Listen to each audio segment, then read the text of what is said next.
እንደዛ ነው መለስልኝ። ሄርሜላ አሁን ተበላሽታለች፣ የሰው ትዳር እየበጠበጠች ነው። ወንድሙ እንደዚህ ካልክ አንተ እህትህን አታውቃትም ማለት ነው። እንደ ቤተሰብ አሁን ምንድነው የሚባለው?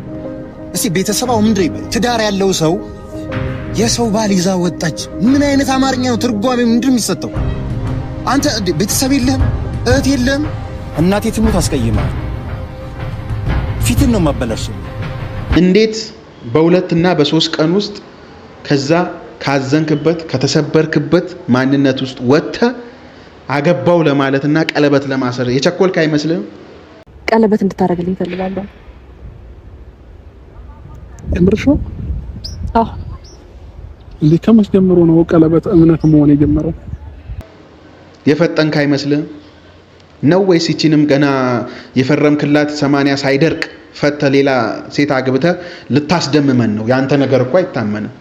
ሰላም ሰላም ሰላም! ውድና የተከበራችሁ የኔ ቻናል ቤተሰቦች እንዴት ናችሁ? በያላችሁበት እንግዲህ እንደተለመደው ሰላም ፍቅር ሁሉ ከናንተ ጋር ይሁን ለማለት እንወዳለን። ውድ ቤተሰቦቻችን አለን እንግዲህ ያው ትንሽ ጠፋ ብለናል። ይሄን ሰሞን እቺን 2 ቀን ምንም አይነት ቪዲዮ አልለቀቅንም። ያው ብዙ ነገሮች አልተመቻቹልንም ነበረ።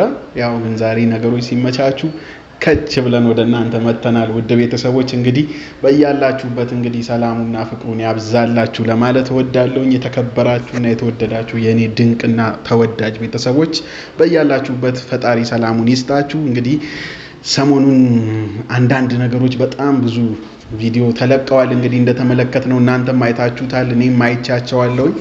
ያው ቪዲዮ ለመስራት ስላልተመቸኝና ጊዜ ስላልነበረኝ ብቻ ነው ወደ እናንተ ያልመጣሁት። ግን ደግሞ አሁን ሰብሰብ አድርገን አንድ ላይ እስከዛሬ የተለቀቁ በዚህ 2 ቀን ውስጥ የተለቀቁትን ቪዲዮዎች የምናያቸውና ሐሳብ የምንሰጥባቸው ይሆናል ማለት ነው።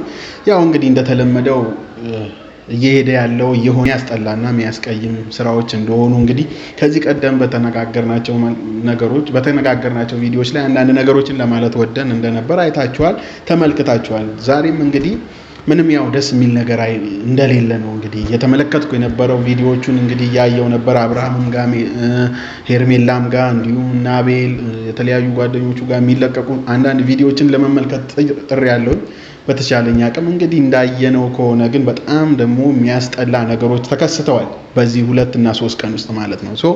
ያለውን ነገር እንግዲህ የራሳችንን ሐሳብ የምንሰጥበት ይሆናል። ውድ ቤተሰቦች ያው እንግዲህ እንደተለመደው ከሄርሜላ እንጀምርና ሄርሜላ እንግዲህ ጭራሽ ብሶባታል። እንደተመለከትናት በቬሎ እንዳገባችው ቀለበትም እንዲያስርላት እንደጠየቀችው አንዳንድ ቪዲዮዎችን ለመመልከት ጥሪ ያለውኝ እንግዲህ 2-3 ቪዲዮዎችን አይቻለሁ። እንግዲህ መጀመሪያ ቀለበት ሰርልኝ በማለት ጀምራለች። አይ ቲንክ ቀለበቱን ሰርልኝ ያለችበት መንገድ ራሱ ምናልባት ቪዲዮ ላይ ከተመለከታችኋት አንዳንድ ነገሮችን ስትል ነበረ።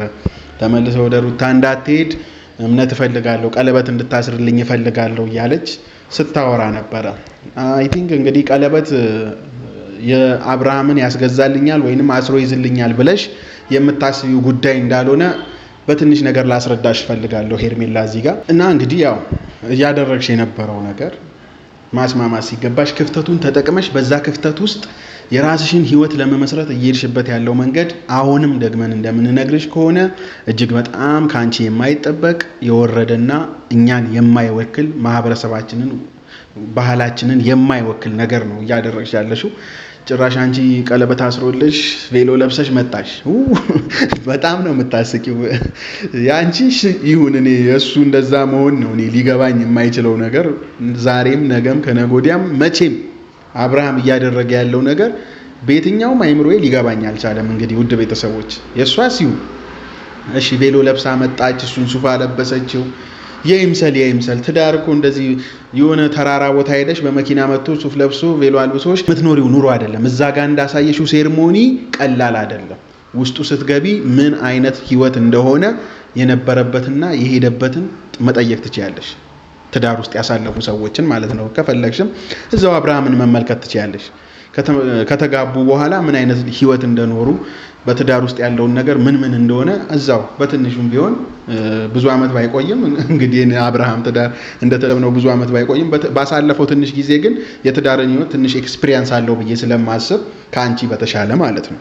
አንቺ ምኑንም ስለማታቂው ዛሬ ያየሽውን ነገር ለመጨበጥ ወይንም እጅሽ ላይ ያለውን ነገር የራስሽ ለማድረግ ብትጥሪም ያ ግን ትክክል እንዳልሆነ ደጋግመን ነግረንሻል። ትዳር ግን አንቺ እንዳሳየሽን ከሆነ እዛ ተራራ ላይ ሄደሽ ቬሎ ለብሰሽ እሱን ሱፍ አልብሰሽ ሆይ ሆይ ብለሽ የሰርግ ዘፈን ከፍተሽ ስለጨፈርሽ ትዳር መሰረትኩ ብለሽ እንዳታስቢው። ይሄ በጣም የይድረስ እሷን ለማናደድ ድራማ እንደሆነ ያስታውቅብሻል። ባይዘው ከልብሽ ያደረግሽው ነገር ቢሆን ኖሮ ወስደሽ ቤተሰብሽ ጋር ለምን አታሳውቂው? አስተዋውቂዋ። ባልሽ አይደል? ፍቅረኛሽ አይደል? ቤተሰብሽን ወስደሽ አስተዋውቂና ቪዲዮ አሰሪ እስቲ፣ ያኔ እናምንሻለን። እዛ ጋር ሄደሽ ግን ተራራ ላይ ሄደሽ ቬሎ ስለለበሽና እሱን ሱፍ ስላለበሽው አብርሃምን አገባሽው ማለት አይደለም። ደግሜ እነግርሻለሁ፣ ከዚህ በፊትም ተናግሬያለሁ። ሩታ ዛሬም ከፈለገች አንቺን ፈልቅቃ ከአንቺ እጅ የመውሰድ አቅሙ አላት። አብርሃም አቅሙም ችሎታውም አላት። ሜዳ ላይ ታስቀርሻለች በፈለገችው ጊዜ። ይህን ደግሞ በተግባር አሳይታሻለች ማለት ነው። በተግባር ያሳየችሽ ነገር ነው። እሷ ነገሩን ትፈልገው እንጂ አንቺን ሜዳ ላይ ማስቀረት እሷ ያቅታት። ስለዚህ ልብ ካለሽ ትዳር ነው አይደል እየመሰረትኩ ነው የምትዩ፣ አስተዋውቂ፣ ቤተሰብሽን አስተዋውቂ፣ ሽማግሌ ላክ፣ በስነ ስርዓት ህጋዊ በሆነ መንገድ ተጋቡ እስቲ። ያኔ እውነትም እውነት እናንተ እንትን ለማለት እየሄዳችሁ ነው፣ ለመጋባት ለቁም ነገር እየደረሳችሁ ነው ብለን እኛም እናስብ፣ እኛም አፍረን አፋችንን ዘግተን እንቀመጥ። ስለዚህ በተቻለሽ አቅም እንግዲህ ሁሌ እንደዚህ አይነት ነገር ይዘሽ ወደ ሚዲያ ባትመጪ በጣም ደስ ይለናል። አሁን እጅጅን ያልሽን በጣም እያስጠላሽን ነው፣ ብሶብሻል ጭራሽ። እኔ ከአይምሮዬም ከሀሳቤም በላይ ሆነሻል፣ እኔ ለራሴ ማለት ነው። እንግዲህ ኦዲየንስ ደግሞ በምን አይነት መልክ ሊመለከትሽና ሊቀበልሽ እንደሚችል ሳስበው እንዲሁ ያንገሸግሸኛል። በጣም ነው የሚደብረው። እንደውም አንዳንድ ቪዲዮዎችን ከተመለከታችሁ ዛሬ በተለቀቀ ቪዲዮ ላይ ወንድሟ ከአቤል ጋር እንደተገናኘ ቪዲዮም ተመልክቻለሁ። እንግዲህ ቪዲዮውን አያይዝላችኋለሁ። አይ ቲንክ ያላያችሁ ሰው ካላችሁ እዚህ ቪዲዮ ላይ አቤልና የሄርሜላ ወንድም ተገናኝተው በሐሳብ ልዩነት ተጋጭተዋል። ወንድሟ እንዴት የሰው ትዳር ስትበጠብጥ እንደዚህ ዝም ትላታለህ ብሎ ከአቤል ጋር ግብግብ ውስጥ እንደገባ ቪዲዮዎችን ተመልክቻለሁ። የተፈጠረውን ችግር እየሆነ ያለውን ነገር ካላስተካከልክ እኔ ካንተ ራስ አልወርድም እያለ ሌላ ወንድም ሲጋተተው ሲታገለው ብዙ ነገር ሲያደርግ እዩ በተባለ ዩቲዩብ ቻናል ላይ ተመልክቻለሁ ዛሬ። ስለዚህ እንግዲህ ወንድሟና እሷ ከአንድ ማህፀን ነው የወጡት ብዬ ለማሰብ እጅግ በጣም ከበደኝ። እሱ ስለፈረሰው ትዳር ይጨነቃል፣ እሷ ስለፈረሰው ትዳር አትጨነቅም። ምንም አልመሰላትም። የራሷን ነገር ይዛ ብቻ ትሄዳለች። ሁለቱ ግን ከአንድ ማህፀን የተወለዱት ለማለት ለራሴ ራሱ ከበደኝ ማለት ነው። እንዴት ሰው ትዳርን በጥብጦ ትዳርን አፍርሶ ሰላማዊ ስሜት ተሰምቶት እየሳቀና እየተዝናና እንዴት ይኖራል? በአንቺ ምክንያት ትዳር ፈርሶ በሌላ ሰው ቢሆን እኮ እሺ አንቺ የለሽበትም ብለን እናስባለን። በራስሽ ባልሆነ ምክንያት የራስሽን ችግር ፈጥረሽ ራስሽ በፈጠርሽው ነገር ትዳር ተበጥብጦ ትዳር ፈርሶ ልጅ ከአባት ለይተሽ ሚስትን ከባል ለይተሽ እንዴት ነው እንደዚህ በደስታ በተሞላ ኑሮ ልትኖር የምትይው? ይሄ እኮ ክላሽ ያደርጋል። ለሰው አይምሮ በጣም መጠንቀቅ መቻል አለብሽ። እንግዲህ አንቺ ወንድም በተቃራኒው እያደረገ የነበረውን ተመልክቻለሁ። አንቺ ግን በዛው ልክ አንድ ቀን እንኳን ስለ ሩታ አስበሽ ተጨንቀሽ አታቂ። እንድትጨነቂላትም እንድታስቢላትም አንፈልግም። እሷ የሚጨነቅላት ፈጣሪም ቤተሰብም አላት። አያስፈልጋትም ያንቺ ጭንቀት። ብቻ ከህይወቷ ውጪ ነው። እኛ አንድ ነገር ማለት የምንፈልገው ምንም ቪዲዮ በጠራሽ ቁጥር የሩታን ስም አትጥሪ። በቃ ለቀቀችልሽ አይደል? ሰጠችሽ፣ ውሰጂ እኮ ተባልሽ። ግን ዛሬም የሩታን ስም ከመጥራት አንቺ አልተቆጠብሽም፣ አልተውሽም። ምንድነው ይሄን ያህል አንገብግባሻለች እንዴ? አቃጥላሻለች እኮ። በጣም ነው የሚያስታውቅብሽ። ይሄ በተደበቀ ሳቅ ውስጥ ሆንሽ እንጂ በጣም እንደተቃጠልሽ፣ በጣም ከአቅምሽ በላይ እንደሆነችብሽ በጣም ያሳውቃል፣ ያሳብቅብሻል። ግን አንቺ ዛሬም እሷ ትታሽ እንኳን አታይም ሰው። እሷ እኮ በቃ አንቅራ ተፍታሻለች፣ ትታሻለች፣ ረስታሻለች፣ ከናካቴው ትላሻለች። አንቺ ግን በየሰራሽው ቪዲዮ ሩታ ሩታ ሩታ። ምን ታርግሽ እቺ ልጅሽ? ያው በቃ የምትፈልጊው አብርሃም ነው አይደል? እንደ ከአብርሃም ጋር እንደፈለግሽው ልጇንና እሷን ብቻ ስማታ እንጂ ለልጇም እሷ በቂ ናት። አብርሃም አያስፈልገውም። እንደ አባት ማግኘት ባለበት ሰዓት የማግኘት መብት ስላለው ብቻ ያገኘዋል እንጂ እሷ አንቀባራና አንደላላት ልጅ ናት። እኛ ጥያቄያችን አሁንም ቢሆን የሩታን ስም ሳታነሺ ከሩታ ሐሳብና በሷ ዙሪያ ያለ ነገርሽን ጠቅልለሽ አወጥተሽ በራስሽ ኑሮ ኑሪ፣ በራስሽ ቪዲዮ ስሪ፣ የራስሽን ሐሳብ አራምጂ ነው እያልንሽ ያለው። ቢያንስ ወንድምሽ እንግዲህ በአካል ተገናኝታችሁ ምን ሊልሽ እንደሚችል አላቅም። አይ ቲንክ ምን እንደተፈጠረ በመካከላችሁ እንግዲህ ወደፊት ምናየው ነገር ይሆናል ያለ ነገር ከሆነ ማለት ነው። እኔ ግን በዚሁ አጋጣሚ ለወንድምሽ ሪስፔክት ሳልሰጥ ማለፍ አልፈልግም። ምክንያቱም እናመሰግናለን ስለተሰማ እኛ የተሰማን ስሜት አንተ ስለተሰማ እጅግ አድርገን እናመሰግናለን። በተቻለ አቅም ግን ታላቅህ ወይ ታናሽህም ልትሆን ትችላለች። እንደ ወንድም እንደ ቤተሰብ ማድረግ ያለብህን ነገር ቁጭ አድርገህ በማውራት ነገሮችን ለመፍታት በምትችልበት መንገድ ብታደርግ ለአንተም ለቤተሰብህም ለአንተም የተሻለ ነው፣ ለሷም የተሻለ ነው። ስለዚህ ይህን ነገር ብታደርግ ከጀመርከው አልቀረ እስከ ፍጻሜው ድረስ አብረን ብትሄድና ለተፈጠረው ችግር መፍትሄ ይሆናል የተባለውን ነገር ተለባብሶ እንዳይቀር አንተ የራስን ድርሻ ብትወጣ መልካም ነው ብዬ አስባለሁ። ሌላው ሩታዬን በተመለከተ ነው። ሩታ እንግዲህ ወደ ሌላ ከሀገር ለመውጣት ነገሮችን እያመቻቹላት እንደሆነ በተለያዩ ቪዲዮዎች እየተመለከትን ነው። ለማን ብለሽ ነው ከሀገር የምትወጪው?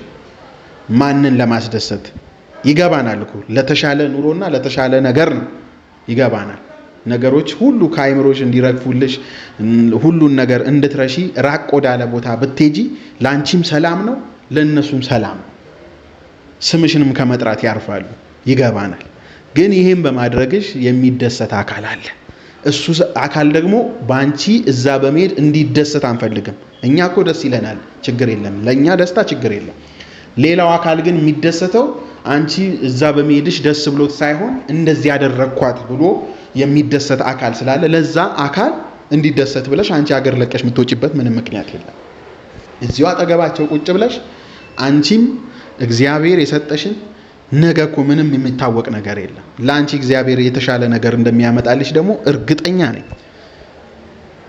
አብርሃም አገባው ብሏል አይደል? እንግዲህ ተጋቡ ብለው ቪዲዮ ሰርተዋል። ይጋቡ ሰየው እንዳልነው ነው። የፌክ ስለሆነ ምንም አይመስልንም። እውነትም እሱ ይህንን ነገር ካደረገውና የእውነት ሪል ካደረገው እኔ ቆሜ ነው ማጨበጭብለት። ምክንያቱም እዚህ ጋር ከአንቺ ጋር የነበረውን ነገር እያወቀ እውነት ሪል እሱ ትዳር መስርቶ ከሄርሜላ ጋር መኖር ከጀመረ እውነትም አብርሃም ነው ለማለት እደፍራለሁ። ድራማ በሚመስል ሰርግ ውስጥ አገባን የሚል ተራ ነገር ይዛችሁ መጣችሁ ድራማ የሆነ ህይወት ልትመሰርቱ እንደሆነ እንዲሁ ስናየው ያስታውቃል። ሁለታችሁ ብቻ እዛ ቦታ ላይ ተገናኝታችሁ ልትጋቡ አትችሉ። ምክንያቱም ጋብቻ የራሱ የሆነ መንገድ አለው። ጓደኞቻችሁ ይኖራሉ። አንድ ካሜራማናችሁና አንድ አብርሃምና አንድ አንቺ ሶስታችሁ ኖራችሁ ተጋባን ብትሉን ይሄ የማይታመን ተራ ወሬ ስለሆነ ከዚህ ነገር ብትወጡ ለእናንተም የተሻለ ነው የሚሻለው። በተቻላችሁ አቅም እውነተኛ የሆነ ነገር ይዛችሁ ብትመጡና ለኛም ያስደስታል ብላችሁ የምታስቡትን ያቃጥላቸዋል ብላችሁ የምታስቡትን ነገር ይዛችሁ እኛም በልካችሁ በመጣችሁበት በዛው መንገድ እኛም መተን እውነታውን ከመናገር ወደ ኋላ አንልም ማለት ነው። አንተ አግባ መብትህ ነው፣ እኛ አይከለክለንም እኮ። ግን አብርሃም እውነት ያንን ሁሉ ነገር ረስተኸው ነው ወይ? እንዴት በሁለትና በሶስት ቀን ውስጥ ከዛ ካዘንክበት ከተሰበርክበት ማንነት ውስጥ ወጥተህ አገባው ለማለትና ቀለበት ለማሰር የቸኮልክ አይመስልህም? የፈጠንክ አይመስልህም ነው ወይስ ይቺንም ገና የፈረምክላት 80 ሳይደርቅ ፈተ ሌላ ሴት አግብተህ ልታስደምመን ነው? ያንተ ነገር እኮ አይታመንም። በሶስተኛ ትዳር ወይንም በሶስተኛ ሚስት ልታስደምመን እኮ ይሆናል። ይቺንም ቶሎ አገባብታት ፈራርመህላት እሷም የሆነ ከወለደች በኋላ ወይ የሆነ ነገር ከተደረገ በኋላ ከሷ ጋርም ትጋጫለህ። ከዛ እንደገና ሌላ ሰው ታመጣለህ። ከሷም ጋር ደግሞ እንትን ብለህ ፈረምኩላት፣ ተጋባን፣ ቀለበት አሰርኩላት ብለህ ታስደምመናለህ እኮ። አንተ አታፍርም? በጣም ነው የምትገርመው። ግን አብርሃም ቀልብን በጣም ወደሚመለስበት አቅጣጫ ብትመልሰው እውነት ጋሽዬን ብታማክረው ወንድሞችን ብታማክር እነሱ እንኳን እንደዚህ በወረደ እንትን ሲናገሩ ለአንተ ለአይምሮ አይከብድም? ኤፍሬም እንኳን ምንድነው ሲል የነበረው? ካንተ ጋር እኮ በዚህ የተነሳ ተጋጭታችኋል። ኤፍሬም እንኳን እንዳትለያዩ የራሱን እንደ ወንድም ጥረት አድርጓል። እረፍ፣ እንደዚህ ማድረግ ትክክል አይደለም፣ ይሄ የሄድክበት ያለው ነገር ይሄ ችግር ያመጣል፣ እንደዚህ መሆን አለበት እያለ እየነገረ እሱ ላይ እንኳን ትቀየርበታለህ። ምንድነው ያስነካች ይችላል ወደ ቀልብ እንድትመለስ በዚሁ አጋጣሚ እነግርሃለሁ። በጤናህማ አይደለም እንደዚህ የምታደርገው። እኔ ቤተሰቦች እንግዲህ ለምናገረው ነገር በጣም እየተጠነቀቅኩ ነው። ምክንያቱም ቃል ካመለጠ ነው የሚባለው። ስለዚህ የተናገርኩት ቃል ሄዶ እሱን እንዲሰብረው አልፈልግም እንዲማርበት እንጂ እና ግን ምንናገረውን ነገር እኛም ጠብቀን እንድናወራ አንተም ወደ ቀልብህ እንድትመለስ ዙሪያ ባሉ ትልልቅ ሰዎችን አማክር። እየተፈጠረ ያለውን ነገር እስቲ ዞር ብለህ ጎንህን፣ ጀርባህን፣ ዙሪያህን እስቲ ዳብሰው። ሰውነት ጤነኛ ነው? ምንም የተጎዳ ነገር የለም? ምክንያቱም እኔ እያሳሰበኝ ነው። ሰው በትክክለኛ አይምሮ እንደዚህ አይነት ነገር ያደርጋል ብዬ አላስብም። በዚህ ኖርማል ትክክለኛ አይምሮ ሚስቱን በዚህ ልክ እንደዚህ አዋርዶና ዝቅ አድርጎ ይኖራል ብዬ አላስብም። አንተ ግን እያደረከው ያለው ይሄንንና ይሄንን ስለሆነ ማለት ነው። በተቻለ አቅም አይምሮህን መለስ አድርገ ወይ ደግሞ ብቻህን መሆን ካስፈለገ ለአንድ ሳምንት ለማንኛውም አክል ቀን ብቻህን ወደምትሄድበት ቦታ ሄደ ራስን አይምሮህን ሪፍሬሽ አድርገ ከተፈጠረው ችግር ነፃ ወጥተህ እየሄድክበት ያለው ነገር አገናዝበህ አስበህ ምን እየሆንኩ ነው ብለህ የምትጠይቅበት ቦታ ሄደ እስቲ ራስን ገምግም። ስለ ራስህ ካሰብክና ስለ ራስህ ካወራክ ነገሮች በትክክለኛው መንገድ ይስተካከላሉ። አሁንም እምልህ ይሄንን ነው። እውነት አንተ ለእውነት ለሩታ ፍቅር ከነበረና ለልጅ አባቴ መሆን ጉጉት ካለ ዛሬም ነገሩ አልረፈደም፣ ጊዜው አላለፈም። በተቻለ አቅም ይሄንን ነገር አስተካክለ ህይወትህን እንድትመራ እኔ ራሴን እንደ ወንድም የበኩሌን ተናግሬያለሁ። ከዛ ባለፈ ግን ይሄን አላረግም አሁን የመረጥኩት መንገድ ትክክል ነው ብለህ የምታስብ ከሆነ ግን የራስህን ኑሮ እንድትኖር እድሉን እሷን ለቀቅ አድርጋት፣ ከህይወቷ ውጣ፣ ሰላሟን ስጣት፣ ስሟን አትጥራ። ባለህበት ቦታ ሁሉ እሷን በመውቀስ ስለሷ በማውራት የሷን ስም በመጥራት እቺን ልጅ ባልዋለችበት እያዋልክ እንደዚህ አይነት ተራ ወሬ እያወራ ስሟን ከማቆሸሽና ስለሷ መጥፎ ነገሮችን ከማውራት ተቆጣ። ዛሬ የምንለው ይሄንን ነው። እንግዲህ ውድ ቤተሰቦች በያላችሁበት እንግዲህ ሰላምና ፍቅር ከሁላችሁ ጋር ይሁን። በአዲስ ቪዲዮ በአዲስ ሀሳብ በሌላ ጊዜ እስከምንገናኝ ድረስ በዚህ ቤት አዲስ የሆናችሁ እህት ወንድሞች ካላችሁ ሰብስክራይብ እያረጋችሁ ላይክ እያረጋችሁ ሀሳብ አስተያየታችሁን ደግሞ በኮሜንት አስቀምጡልን። እኛም በተለያዩ ቪዲዮዎች ወደ እናንተ የምንደርስ ይሆናል። በያላችሁበት ሰላሙን ያብዛላችሁ። እናመሰግናለን።